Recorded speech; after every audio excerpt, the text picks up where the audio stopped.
Welcome to our podcast, What No Mom Told You, where the rarely spoken truths finally get loud.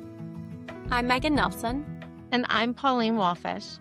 And this is a therapist-led podcast where we talk about the things no one warned you about, the truths that are often kept quiet. We're naming the messy parts of life: motherhood, fertility, loss, grief, and joy, and everything in between, without judgment. Because the rarely spoken truths need to be said out loud, and because no one should feel alone. Welcome to What No Mom Told You. Hello, and welcome back to What No Mom Told You. My name is Pauline Walfish. My name's Megan Nelson. And we are here for our second episode. So if you were here for the first one, you heard all about my What No Mom Told You. And I'm excited today to turn it over to Megan, who has an interesting story to share with us about hers. So let's get started, Megan. Let's go. Tell our listeners, what is the thing that no mom told you? Well, it's interesting because it's kind of my thing, but it's actually more of my family's thing. So, you know how families can have like family lore? Oh, yeah. I've been thinking about this lately. I had a conversation with my mom, and it reminded me of a previous conversation with my mom. And so in our family lore, it's all about reproductive history and becoming parents, because my parents were married young and yet had 8 years of infertility. And this is back in the 70s. And So that was before IVF even existed, right. or And right around. It's like when there were some medications, I guess, and some like treatments, but the details were left out when I was young. But they really struggled. And it was something that was really, uncommon in their group, especially for such young people in their young 20s. And, after 8 years of that, they ended up adopting my sister, my oldest sister. And within that as well, they had a late term miscarriage. Wow. Fast forward a couple of years and technology caught up, and they happened to have connection with a doctor that was able to offer them something that worked. My older brother. And then they had my twin brother and I. And it sounds like, oh, this is such a nice story. But within that, I can see as you're telling that story, like it still has such an impact on you. I can see it on your face. yeah, it's such a part. It's like one of the earliest things I can remember my family talking about. Part of that is because my sister's adopted, right? And they always wanted her to know her story and how she came to be part of our family, and what a responsibility and love that they felt and how lucky they felt for that. So that, I think, is where part of that comes in, is that it was always this like really big part of my family. Yeah. I have like I can feel it now, like, because I have my own adoption story, and like that love that you're talking about that your parents wanted your sister to know, like I feel that so deeply. So it's just listening to you talk, I can feel my body reacting. And that's a huge story on its own, right? And one that it's not even really mine to tell, because I only know what I took from it, and I'm still learning. Like when my grandmother was alive, she knew parts of that story because she was the first person to meet my sister that I didn't meet. It's so interesting. And within that, there's also so many challenges, right? And when my mom when they were able to get pregnant with my twin brother and I, they didn't know they were having twins. Like, and they found out 6 weeks before we were born. Oh my goodness. So We forget now how far advanced medical technology is, because people know that they're pregnant with twins like before they can even be found practically on the sonogram. And yeah, back then people just didn't know. They didn't know. And I think she had like slipped. And so then they were like, oh, we should probably do an ultrasound. And they were like, wait a second. Those twins. There's like 4 feet in here. Yeah. which you think it's so exciting. But my mom at this point already had 2 kids. So after 8 years of infertility, knowing that you're going to have 4 children under 4 was pretty terrifying, I think, for her. Yes, And I can imagine. And being afraid to say that out loud. yeah, she and that's a good point because she's always like, "Oh, it's what I wanted." And I'm like, "Well," and my grandmother would say she was scared, she was definitely scared, understandably.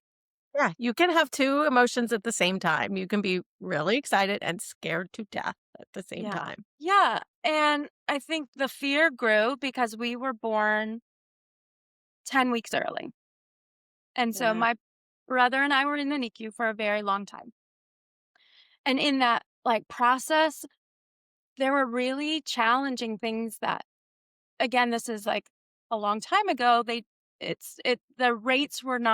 success rates were not what they are today. Just crazy things. My mom learning baby CPR the night before she actually had to use it.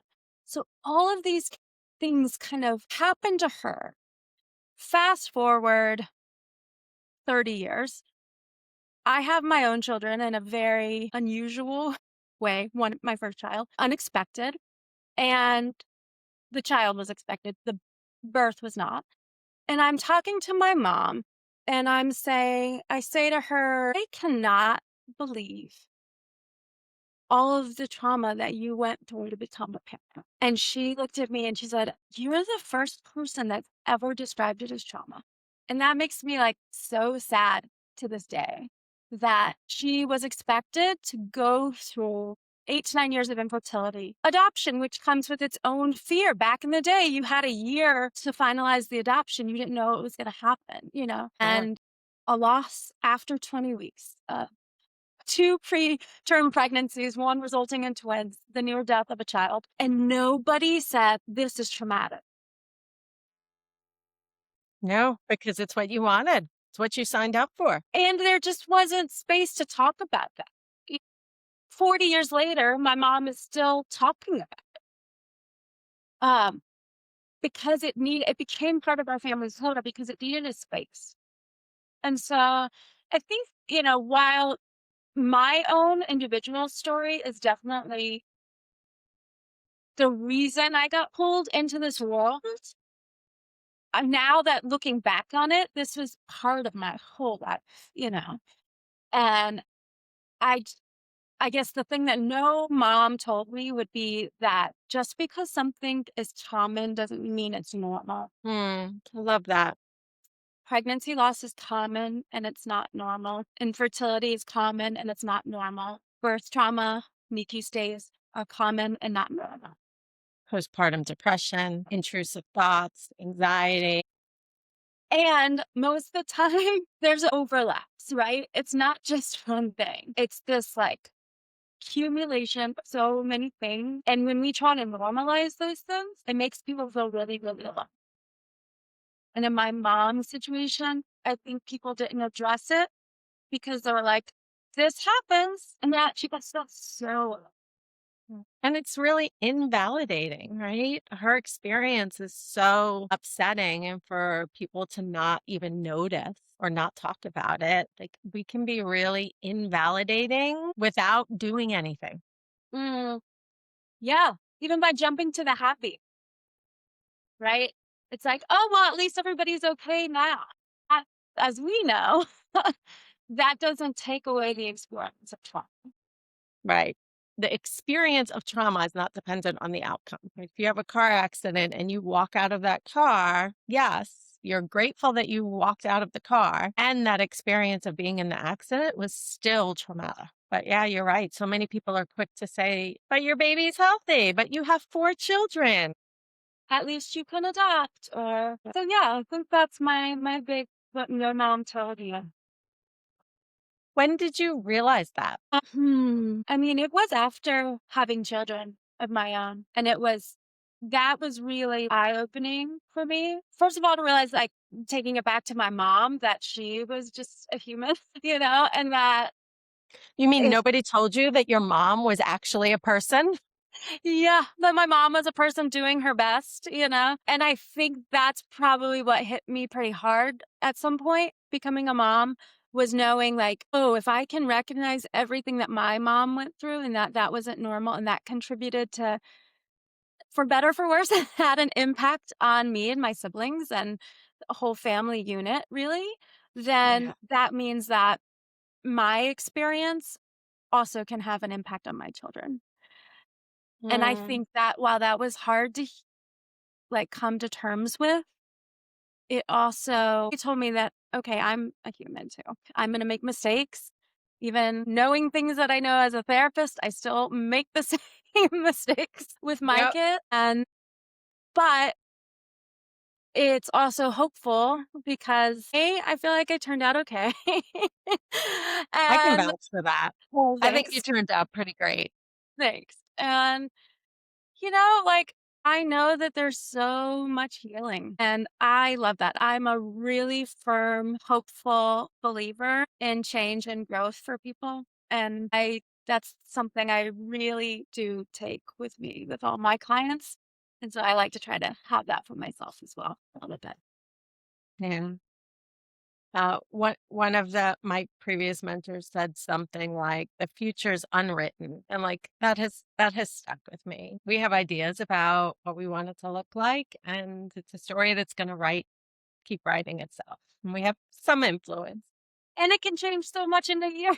In that story, it's like, think about so much can change in a year. There's something called post-traumatic growth. You can have a traumatic experience and it can have a negative outcome. And when we're able to process it and do the work and heal and grow, sometimes really beautiful things come out of that. So, is that what made you interested in becoming a therapist? That becoming a therapist is a second career for me. And so my first career-ish, we'll call it, was an actor. And I always tell people like it's a really natural um transition for me. And I'll Especially when your boss asks you to be to on do a pod video with to her. be in my camera. That never feels supernatural, but it's like but what the example that I give is that one of the definitions of acting, like acting on stage, acting in a film, is living truthfully under imaginary circumstances. Hmm. And for me, working with people, it's about finding the truth in their experience, in their circumstances. And so I use some of the same tools. I use some of the same imagery. I know what it's like to try to put myself in someone else's experience. And so it feels like a very natural transition. And I always have been fascinated by people who are able to help other people. And looking back, I was always interested in my friends who are going back to school for social work or becoming a therapist. And it took me a really long time to do it for myself. So once I finally was like, who am I kidding? This is actually what I want to be doing. I'm already buying the books. I'm already reading the things. I'm already doing all of these things. I was just afraid. And so I love this job. I love what I get to do.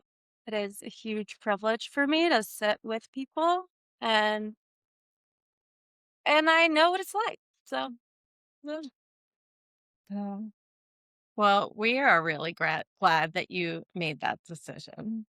And you're right. Being a therapist is a privilege. And I say it all the time. I feel it all the time. And so for anybody out there who's listening who has been in therapy or has thought about being in therapy, know that we really feel that privilege of being able to sit with you and walk with you and hold space for all of the things that you're experiencing now and the stories that you bring in, right? Because, like you talked about your mom's story, and that's a story that you carry with you through your life, right? It becomes part of who you are, it's part of your DNA. oh, Right? And so, when we get the privilege of being in an office with you, it's not just today, Megan, it's all of the things that have part of your life and created all of the different parts of you. that, And that, that is that for therapists, that's just like a magical part of our job is to be able to do that. And one that we don't take for granted and really enjoy. And it's hard, but totally, totally worth it. Yeah. Do you have Yeah. another There, question? you said it. Is there, I guess, but the only other, I mean, I have tons of questions. I could talk to you all day, but we'll be back here. Like, what would you want to say to somebody who's going through something common but not normal? Well, I say a couple of things. One is, first of all, I listen to their experiences because I think the telling of the story is so important, especially when it's you. Especially sometimes it's just repetition of telling the story. So to make sure that I am that listener for them. And that there's a lot of hope and that people get better all of the time. And not only do they get better, they grow and change and their life expands from adversity and from challenge and suffering. And that's not too bright sided. Like, that's not to say, like, oh, just look at the positive side. It's what you had talked about, like post traumatic growth or meaning making. Being able to decide to make meaning of a challenging situation, getting into support, whether that's peer support, which we had talked about can be extremely valuable, especially if you're going through specific types of challenges that other groups are. Um, Individual support, finding someone that you really can feel that you trust and relate to. It might not be like everything, you know, it's kind of like dating, right? It's like you feel like you find someone that you are like, okay, I can feel safe enough in this situation to really explore. So, just because something is common doesn't mean that we have to accept it as normal. Yeah, it's not. It's not normal. And we all have not normal things that happen to us. Like Yeah. that's And life. it's okay to have feelings about not normal things happening, including like, why is this happening to me? Why is it happening to me? I've done everything right. And yeah, you do. Like it's not suffering isn't doled out that way. It's not fair. So Like I had a get client once say to me something like, it's not a pizza. It's not like everybody gets one equal slice.